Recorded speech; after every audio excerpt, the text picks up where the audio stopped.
रानी जिसने युद्ध में हारे हुए पति के लिए किले के दरवाजे बंद कर दिए थे। ये किस्सा उस लड़ाई का है जो मध्य प्रदेश यानी मालवा के क्षेत्र में स्थित धर्मत एक जगह है, वहां पर लड़ी गई, जिसको धर्मत की लड़ाई के नाम से जाना जाता है। ये लड़ाई जोधपुर के राजा जसवंत सिंह और औरंगजेब के बीच में लड़ी गई। Hello and welcome. आज 15 अप्रैल है। डिस्कस करेंगे करंट अफेयर के मोस्ट इम्पोर्टेंट क्वेश्चंस डिटेल के साथ में। तो शुरुआत करते हैं धर्मत की लड़ाई से। धर्मत की लड़ाई भारतीय इतिहास की एक महत्वपूर्ण घटना थी जो 15 अप्रैल 1658 को औरंगजेब और राजा जसवंत के बीच लड़ी गई थी। यह युद्ध मुगल साम्राज्य के उत्तराधिकार का संघर्ष था।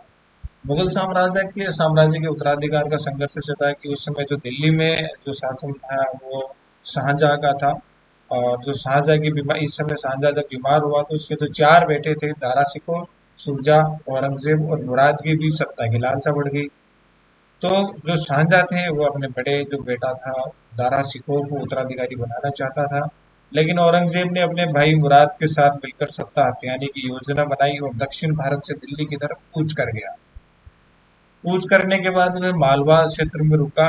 और इसकी जब सूचना शाहजहां को मिली तो शाहजहां ने राजा जसवंत सिंह राठौड़ है जोधपुर के राजा को औरंगजेब को रोकने के लिए भेजा।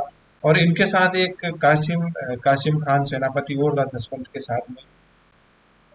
इसके बाद ये युद्ध उज्जैन के पास जो धर्मत नामक स्थान है नर्मदा नदी के किनारे, जो वर्तमान में मध्य प्रदेश में है, ये युद्ध उस जगह लड़ा गया। शाहजहां के अधीन एक सेनापति कासिम भी था, जो जैसा कि मैंने बताया कासिम सेनापति था जो जसवंत के साथ में था, लेकिन युद्ध के समय वह गद्दारी कर गया और औरंगजेब के साथ मिल गया। दरअसल औरंगजेब ने इसको बहकावे में लेकर अपने साथ मिला लिया।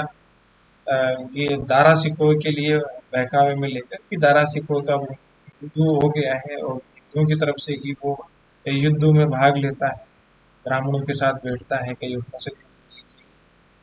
इसके बाद जो कासिम खान है वो अपनी सेना के साथ औरंगजेब के साथ मिल गया।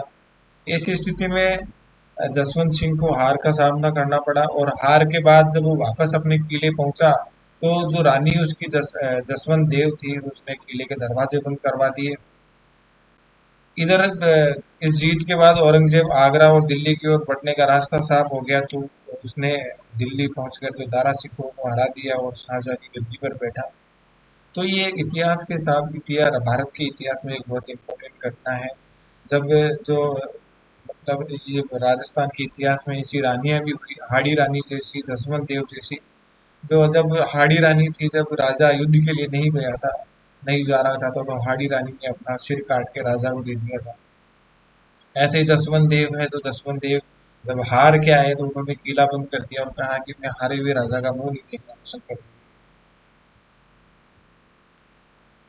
जॉब एजुकेशन में एक अलर्ट है। अगर आप भारतीय सेना में भर्ती होने का सपना देख रहे हैं तो आपके लिए बेहद ही खुशखबरी है, बेहद ही जरूरी सूचना है। भारतीय थल सेना है जो उसमें 2025-26 के लिए आवेदन की तिथि बढ़ा दी गई है।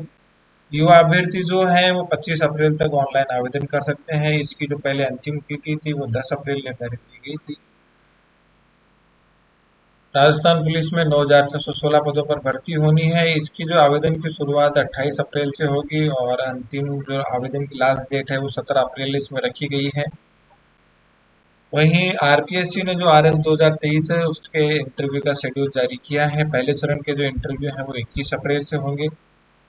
और राजस्थान फोर्थ ग्रेड में जो जीके का वेटेज 41% बढ़ा दिया गया है। 120 में से 120 क्वेश्चन में या 50 क्वेश्चन राजस्थान जीके के आएंगे। इसके आवेदन की लास्ट डेट अभी 19 अप्रैल है। जो जिन्होंने अभी तक फॉर्म अप्लाई नहीं किया है, जो इच्छुक हैं, वो इसके लिए अप्लाई कर सकते हैं क्योंकि इसकी जो पदों की संख्या है 53,749 है। इसमें करीब 20 लाख से ज़्यादा आवेदन आने की संभावना है। इसके अलावा आरएसएसबी ने एक नोटिफिकेशन निकाला हुआ है। अनुपस्थित रहने वाले जो स्टूडेंट हैं उनके ऊपर पेनल्टी लगेगी। 3 अटेम्प्ट दिए जाएंगे, पर अटेम्प्ट 750 रुपये चुकाने होंगे। 3 अटेम्प्ट के बाद अगर नहीं पेनल्टी नहीं चुकाई जाती है तो उसकी एसएसओ आईडी ब्लॉक कर दी जाएगी और वो आवेदन नहीं कर पाएगा। एनएचएम भर्ती में संशोधन का नोटिफिकेशन 1 अप्रैल को निकाला हुआ है। 22 संवर्गों में 8,256 पदों पर भर्ती होनी है, जिसके ऑनलाइन आवेदन की लास्ट डेट तो 1 मई है।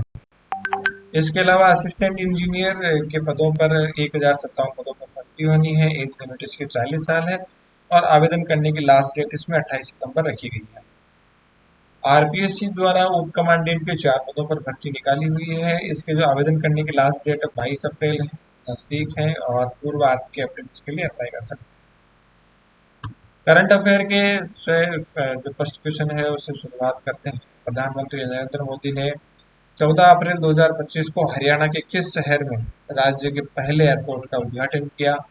तो प्रधानमंत्री नरेंद्र मोदी ने हरियाणा के हिसार में राज्य के पहले एयरपोर्ट का उद्घाटन किया है।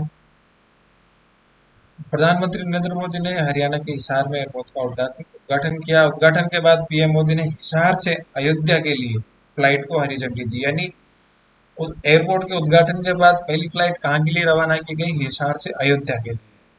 बात करें देश में कुल एयरपोर्ट की, तो 2014 में जो एयरपोर्ट 74 थे, अब बढ़कर उनकी संख्या 150 हो गई है। नेक्स्ट है, प्रधानमंत्री नरेंद्र मोदी ने 14 अप्रैल 2025 को यमुनानगर में कौन सी परियोजना का शिलान्यास किया? तो ये है 800 मेगावाट का थर्मल पावर प्लांट है, उसका शिलान्यास किया है। यमुनानगर हरियाणा में ही है, जहाँ हथनी बैराज कुंड बना हुआ है, जिसमें यमुना समझौते की बात की गई है, जहाँ यमुना से पानी राजस्थान में लाया जाएगा और दिल्ली को पेयजल की जहाँ से सप्लाई होती है। और हरियाणा में भी जो ईस्टर्न कैनाल है, वो यूपी में वेस्टर्न कैनाल वहाँ से सप्लाई होती है।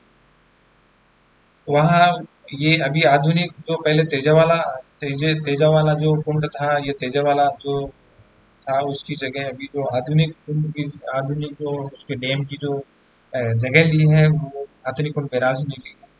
इस पावर प्लांट का निर्माण है राज्य जो है ऊर्जा उत्पादन में करेगा। इसके उद्घाटन से क्षेत्रीय बिजली आपूर्ति में सुधार होगा और औद्योगिक विकास को भी बढ़ावा मिलेगा। नेक्स्ट क्वेश्चन है, ब्रह्मा कुमारी संस्थान की नई मुख्य प्रशासनिका के रूप में किसे नियुक्त किया गया है? तो अभी हाल ही में 8 अप्रैल को दादी रतन मोहिनी की निधन के बाद में मोहिनी दीदी को इसका ब्रह्म कुमारी संस्थान की प्रशासनिका नियुक्त किया गया है। बात करें इसकी जो पहली प्रशासनिका कौन थी, तो सरोजनी दीदी इसकी पहली प्रशासनिका थी ब्रह्म कुमारी संस्थान की। ये 84 वर्षीय संयोग राजयोगिनी मोहिनी दीदी को नियुक्त किया गया है। वे ब्रह्मा कुमारी की 6ठी मुख्य प्रशासनिका बनी है। इससे पूर्व वह 4 वर्षों से अतिरिक्त मुख्य प्रशासनिका के रूप में संस्थान की जिम्मेदारी निभा रही थी। जैसा कि मैंने बताया, रतन मोहिनी दीदी के निधन के बाद में नियुक्त किया गया है। ये निर्णय रविवार को आबू रोड में हुई मैनेजमेंट कमेटी के। तो ब्रह्म कुमारी संस्थान का जो अंतर्राष्ट्रीय मुख्यालय वो कहाँ पर है? आबू रोड में है, जो सिरोही के आबू रोड में इसका मुख्य संस्थान है। विश्व भर से लोग इससे जुड़े हुए संस्थान से। और ब्रह्मा कुमारी संस्थान एक आध्यात्मिक, सामाजिक, सांस्कृतिक संगठन है, जिसका मुख्यालय राजस्थान के आबू रोड स्थित माउंट आबू में शांति भवन परिसर में है। नेक्स्ट क्वेश्चन है, हाल ही में स्कूली छात्रों में मोटापा कम करने के लिए राजस्थान के स्कूलों में किस नई पहल की शुरुआत की गई है? तो स्वास्थ्य राजदूत नियुक्त की गई है, यह नई पहल है। इसमें स्वास्थ्य राजदूत की नियुक्ति की गई। माध्यमिक शिक्षा निदेशालय ने इसके लिए 17 बिंदुओं के एडवाइजरी जारी की है। राजस्थान के जो स्कूलों में बच्चों में मोटापा रोकने और स्वास्थ्य जीवन शैली को बढ़ावा देने के लिए एक नई पहल की शुरुआत की गई है। इसके तहत छात्रों में से ही स्वास्थ्य राजदूत नियुक्त किए जाएंगे। यानी जो स्कूल में जो स्टूडेंट्स हैं उन्हीं में से स्वास्थ्य राजदूत एक नियुक्त किया जाएगा। जैसे स्कूल में मॉनिटर होता है कक्षा में, उसी तरह स्कूल छात्रों को ही स्वास्थ्य राजदूत नियुक्त किया जाएगा, जो अभ्यर्थी अन्य अभ्यर्थियों को पौष्टिक खान पान और नियमित शारीरिक गतिविधियों के लिए प्रेरित करेंगे। माध्यमिक शिक्षा निदेशक कौन है अभी? तो अभी सीताराम जाट हैं। इन्होंने राज्य के सभी संयुक्त निदेशकों को एडवाइजरी का प्लान सुनिश्चित करने के निर्देश दिए हैं। इसमें क्या होगा? इसमें स्कूलों में पौष्टिक भोजन, संतुलित डाइट और फास्ट फूड से बचाव जैसे विषयों पर संगोष्ठी और प्रतियोगिताएं आयोजित करवाई जाएगी, बच्चों को अवेयर किया जाएगा। नेक्स्ट क्वेश्चन है, हाल ही में T20 क्रिकेट में 100 अर्धशतक पूरे करने वाले एशियाई क्रिकेटर कौन बने हैं? तो T20 में 100 अर्धशतक पूरे करने वाले जो पहले एशियाई क्रिकेटर हैं वो विराट कोहली बने हैं। विराट कोहली की बात करें तो T20 में 100 अर्धशतक जगने वाले पहले एशियाई खिलाड़ी बन गए हैं। कोहली से पहले ऑस्ट्रेलिया के डेविड वार्नर 108 50 यह उपलब्धि हासिल कर चुके हैं। कोहली इस सूची में दूसरे स्थान पर है। ये दूसरे स्थान पर है क्योंकि ये ऑस्ट्रेलिया के, अपन एशियाई क्रिकेटर की बात करें तो एशिया में जो विराट कोहली है, ये पहले पहले क्रिकेटर हैं जिन्होंने 100 अर्धशतक पूरे किए हैं T20 में। और ऑल ओवर बात करें तो डेविड वार्नर है जो ऑस्ट्रेलिया के, इन्होंने 108 फिफ्टी पूरी की है, जो पहले स्थान पर है। ऑल ओवर बात करें तो कोहली दूसरे स्थान पर है। एशियाई क्रिकेटर की बात करें तो पहले स्थान पर है। 50 या उससे अधिक स्कोर के मामले में कोहली 116 बार ऐसा कर चुके हैं, डेविड वार्नर और 100 बार ऐसा कर चुके हैं। क्रिस गेल के बाद तीसरे स्थान पर है। राजस्थान के सवाई मानसिंह स्टेडियम में कोहली और फिल सॉल्ट के बीच 52 गेंदों में अभी हाल ही में जो T20 की जो सीरीज है वो राजस्थान भारत में हो रही है। और हाल ही में जो सब जयपुर के सवाई मानसिंह स्टेडियम में जो मैच चल रहा है इसमें 50 लगाई विराट कोहली ने, उसके साथ ही 100 शतक पूरे हो गए। इसमें जो कोहली और जो फिल सॉल्ट के बीच में 52 गेंदों में 92 रन की ओपनिंग साझेदारी हुई, जिसमें टीम तेजी से शुरुआत। नेक्स्ट क्वेश्चन है आईपीएल 18 जो है, अभी जो आईपीएल की सीरीज चल रही है वो 18 सीरीज है। इसका आयोजन किस देश में किया जा रहा है? तो आईपीएल 18 की जो सीरीज है इसका आयोजन भारत में किया जा रहा है।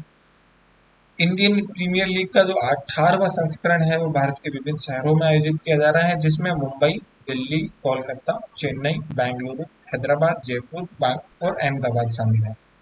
इस सीरीज की जो शुरुआत है 22 मार्च 2025 को बेंगलुरु से हुई थी, सॉरी चेन्नई से हुई थी।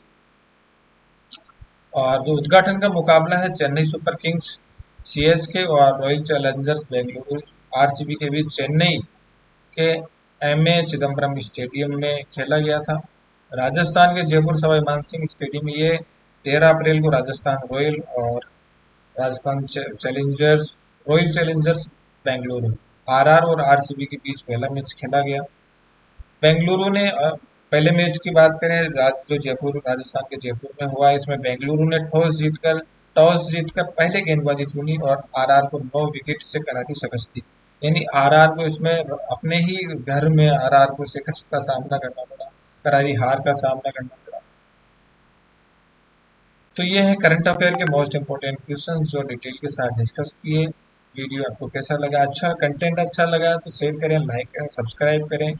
अगर किसी भी डिटेल टॉपिक पर आपको डिटेल वीडियो चाहते हैं तो आप कमेंट बॉक्स में बता सकते हैं। इसके साथ ही वीडियो को रोज़ जो यूट्यूब चैनल है ध्रुव स्टडी के नाम से उस पर शेयर किया जाता है, तो आप यहाँ से वीडियो का लिंक ले सकते हैं, वीडियो का लिंक आपको मिल जाएगा। इसके साथ ही जो इसका पीडीएफ है वो भी यहाँ पर शेयर किया जाता है। अगर आपको पीडीएफ कंटेंट फॉर्मेट या जो कंटेंट है पीडीएफ फॉर्मेट में चाहिए तो आप ध्रुव स्टडी चैनल जाकर ले सकते हैं, डाउनलोड कर सकते हैं। साथ ही आपको जो रूटीन में क्रमशः वीडियो के लिंक हैं वो इसमें प्रोवाइड करवाए जाते हैं। Thank you. पढ़ते रहिए, बढ़ते रहिए।